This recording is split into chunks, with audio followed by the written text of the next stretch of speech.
أما بعد فأعوذ بالله من الشيطان الرجيم بسم الله الرحمن الرحيم قال الله تعالى وما يؤمن أكثرهم بالله إلا وهم مشركون وقال النبي صلى الله عليه وسلم لا تقوم الساعة حتى تلحق قبائل من أمتي بالمشرك وحتى تعبد الأوثان.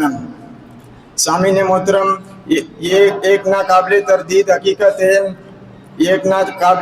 حقیقت ہے، جو توحید ایک اسلام کی بنیاد ہے، اور شرک سب سے بڑا گناہ ہے جو اللہ رب العالمین کبھی معاف نہیں کرتا. رب کا قرآن کہتا ہے ان اللہ لا یغفر ان یشرک بہ ویغفر ما دون ذلک. لیکن افسوس کا مقام ہے کہ جس امت کو خیر الامم کہا گیا، جس نبی نے شرک کی جڑیں کاٹنے کے لیے آخری سانس تک جہاد کیا، جس نبی نے ایک اللہ کے نام پر پوری دنیا کا نظام بدل ڈالا، جس نبی نے آخری سانس تک توحید کا چراغ جلایا، لیکن افسوس آج اسی امت میں وہی تاریکیاں لوٹ آئی ہیں.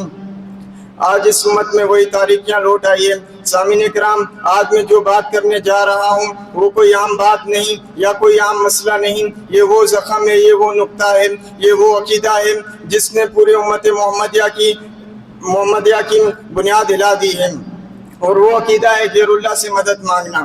سامعین کرام، یہ وہ عقیدہ ہے جس نے امت محمدیہ کے چہروں سے توحید کی روشنی چھین لی ہے. یہ وہ عقیدہ ہے جس نے دلوں کی سمت بدل دی ہے.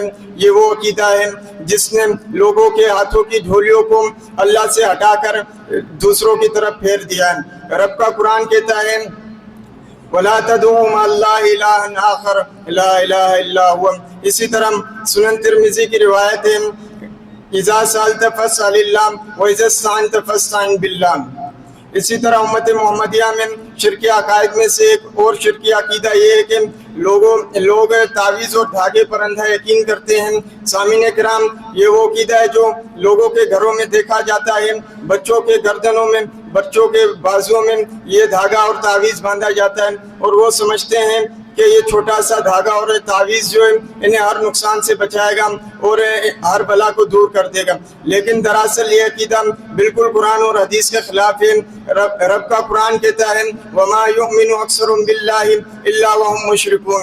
اسی طرح مسند احمد کی روایت ہے من تعلق تمیمة فقد اشرک. اسی طرح امت محمدیہ میں پھیلنے والے شرکی عقائد میں سے ایک اور بہت بڑا شرکی عقیدہ وہ یہ کہ قبروں اور مزاروں پر سجدہ کرنا یا ان سے فریاد طلب کرنا. یہ وہ عقیدہ ہے جو کہ لوگ مزاروں پر جاتے ہیں، قبروں کی طرف دوڑ کے جاتے ہیں، اور یہ وہ عقیدہ ہے کہ لوگ بزرگوں سے دعائیں مانگتے ہیں یا اولیاء کے مزاروں پر جا کے ان کے سامنے ہاتھ پھیلاتے ہیں، یا تو فوت شدہ بزرگوں کے سامنے وہ اپنی فریادیں کرتے ہیں. بلکہ رب کا قرآن کہتا ہے ان تدعوهم لا يسمعوا دعاءكم. اسی طرح مسلم کی روایت ہے اللهم لا مانع لما اعطيت ولا معطي لما منعت ولا ينفع ذا الجد منك الجد. اللہ تعالیٰ سے دعا ہے کہ وہ ہمیں باری تعالیٰ تمام شرک کے کاموں سے محفوظ کرے.